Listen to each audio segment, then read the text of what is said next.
Chapter 8 quadrilateral चतुर्भुज। तो चतुर्भुज के कितने प्रकार होते हैं हम सब पहले कंसेप्ट में ये बताएंगे कि चतुर्भुज कितने प्रकार के होते हैं, ये जान लीजिए। तो टाइप्स ऑफ क्वाड्रिलेटरल, तो नंबर 1 जान लीजिए, ये है one pair of opposite of quadrilateral are parallel. करा अगर एक जोड़ी अपोजिट साइड, एक जोड़ी अपोजिट साइड किसी क्वाड्रिलेटरल का अगर पैरेलल हैं तो उसे हम क्या कहते हैं, ट्रापीजियम कहते हैं। उसे क्या कहते हैं, ट्रापीजियम कहते हैं। दूसरा नंबर है both pair of opposite side of quadrilateral are parallel. अगर दोनों साइड अपोजिट हैं और दोनों अपोजिट साइड अगर पैरेलल हैं एक दूसरे के, इस प्रकार के क्वाड्रिलेटरल को हम क्या कहते हैं, पैरालेलोग्राम, समांतर चतुर्भुज। थर्ड नंबर है in parallelogram one of its angle is a right angle, it is called a rectangle. कह रहा है ऐसा पैरालेलोग्राम में अगर उनके एंगल राइट एंगल हैं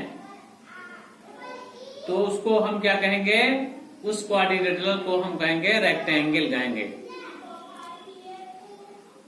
चौथा नंबर है the parallelogram has all side equal. किसी पैरालेलोग्राम का अगर सभी भुजाएं साइड इक्वल हों तो उसे हम क्या कहेंगे, रोम्बस कहेंगे। क्या कहेंगे, रोम्बस कहेंगे। नंबर 5 है the parallelogram has angle 90 degree. अब वही पैरालेलोग्राम में अगर एंगल उसकी 90 डिग्री हो गई है तो एंड ऑल साइड इक्वल, और उसके सभी भुजाएं साइड जो है बराबर हैं या इक्वल हैं, it is called A square. तो उसे हम स्क्वायर कहेंगे, वर्ग जिसको कहते हैं। 6 नंबर है in a quadrilateral two pairs of a adjacent side are equal. करा है कि किसी भी चतुर्भुज में अगर दो एडजेसेंट साइड बराबर है, इक्वल हैं, तो उसे हम उस क्वाड्रिलेटरल को हम काइड कहेंगे। क्या कहेंगे, काइड कहेंगे।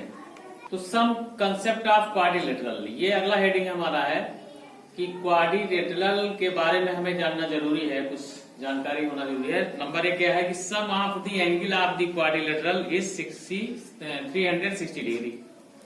कह रहा है किसी क्वाड्रिलेटरल के सभी कोणों का योग कितना होता है, 360 अंश होता है। सेकेंड है ये diagonal of A parallelogram divide into two congruent triangle.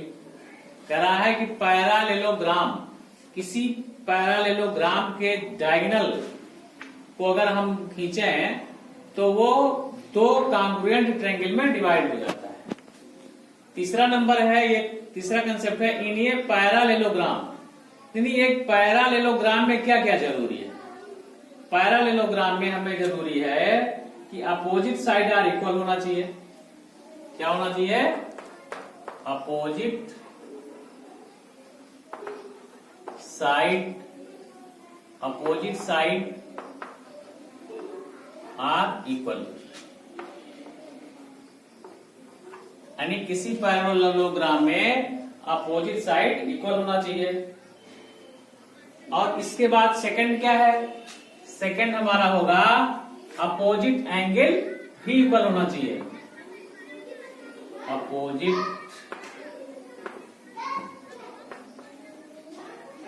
Angle are equal, यानी पैरालेलोग्राम के लिए हमें ये जरूरी है, ये कंपलसरी है कि opposite side are equal, opposite side equal होना चाहिए और अपोजिट एंगल भी इक्वल होना चाहिए। तीसरा क्या होना चाहिए, diagonal bisect each other. Diagonal, अगर डायगोनल हैं, diagonal, diagonal bisect each other, यानी उनके जो डायगोनल हैं वो एक दूसरे को काटते हैं, एक दूसरे को काटते हैं, काटना चाहिए। ये हो गया हमारा। तो इस तरीके से हमें थ्री कंडीशन, एक पैरेललोग्राम में थ्री कंडीशन जो है कंपलसरी है, जिससे ये सिद्ध होता है कि ये पैरेललोग्राम है। चौथा है क्वाड्रिलेटरल। लीजिए पैरेललोग्राम, कोई भी quadrilateral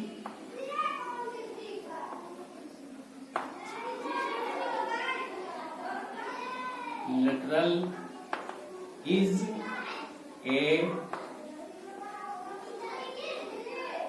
parallelogram।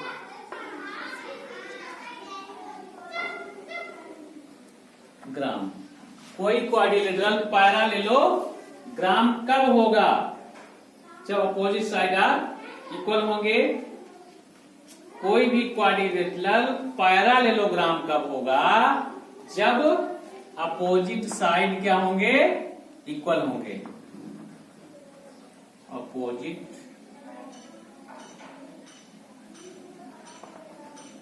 Side are equal. और क्या होंगे?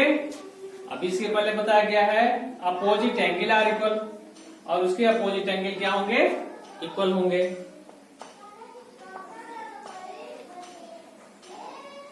अपोजिट एंगल आर इक्वल, और उनके अपोजिट एंगल भी इक्वल होंगे। यानी क्वाड्रिलेटरल कोई भी चतुर्भुज है वो पैरेललोग्राम कब होगा? जब उसके अपोजिट साइड इक्वल होंगे और उनके अपोजिट एंगल इक्वल होंगे। तीसरा है डायगोनल बाइसेक्ट ईच अदर। तीसरा कंडीशन इस पे लागू होता है, डायगोनल बाइसेक्ट ईच अदर। और इनके जो डायगोनल हैं, डायगोनल बाइसेक्ट ईच अदर। इनके डायगोनल क्या हैं? एक दूसरे को काटते हैं। इसमें और है फोर्थ नंबर में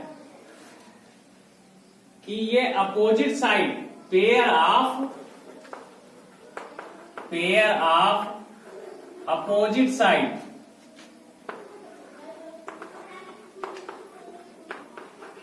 ये पेयर ऑफ जो अपोजिट साइड इनके होंगे ये इक्वल होंगे। और क्या होंगे? इक्वल होंगे और पैरेलल होंगे। Are equal and parallel.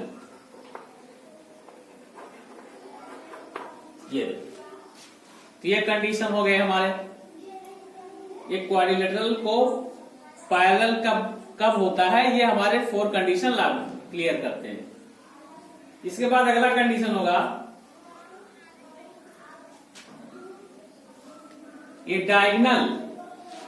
चौथा कंडीशन हमारा होगा एक क्वाड्रिलेटरल के लिए, ये diagonal of a rectangle bisect each other.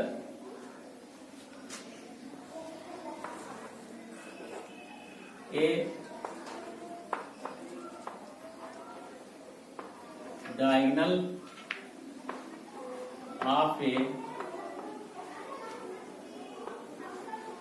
Rectangle करा है, ये diagonal of a rectangle bisect each other. क्या करता है? एक दूसरे को अगर काटते हैं तो क्या होंगे?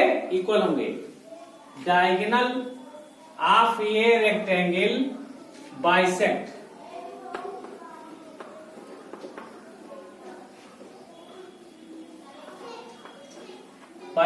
Each other. Bisect each other तो क्या होंगे वो? अगर एक दूसरे को डायगोनल, किसी रेक्टेंगल में अगर डायगोनल एक दूसरे को बाइसेक्ट करते हैं तो क्या होंगे? इक्वल होंगे। क्या होंगे? इक्वल होंगे।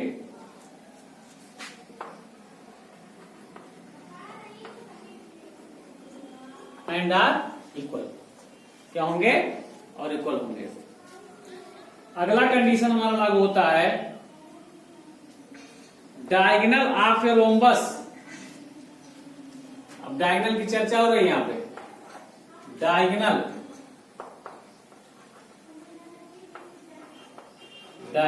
ऑफ ए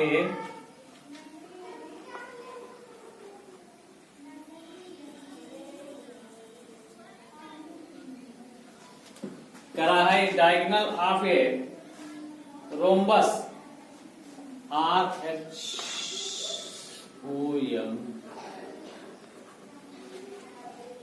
ये diagonal of a rhombus bisect each other.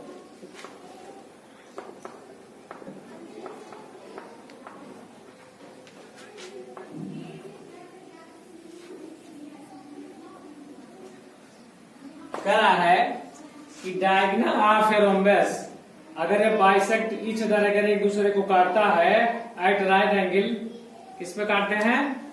Eight A right angle, ये होता है। यानी रोम्बस का जो डायगोनल है वो एक दूसरे को राइट एंगल पे काटते हैं, ये कंफर्म होना चाहिए। डायगोनल ऑफ ए स्क्वायर, ये भी राइट एंगल पे काटते हैं। Diagonal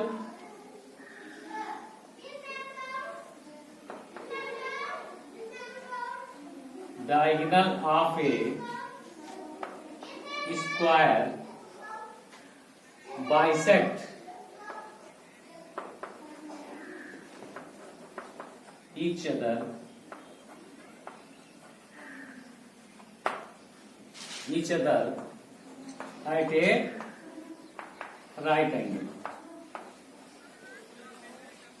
at a right angle, कह रहा है डायगोनल ऑफ ए किस पे काटते हैं? स्क्वायर एक दूसरे को राइट एंगल पे काटते हैं, और ये क्या होते हैं? इक्वल होते हैं। स्क्वायर के डायगोनल अगर वो काटते हैं एक दूसरे को राइट एंगल पे, तो राइट एंगल पर भी काटते हैं, लेकिन ये डायगोनल क्या होते हैं? इक्वल होते हैं एंड इक्वल, और ये डायगोनल इनके क्या होते हैं? इक्वल होते हैं।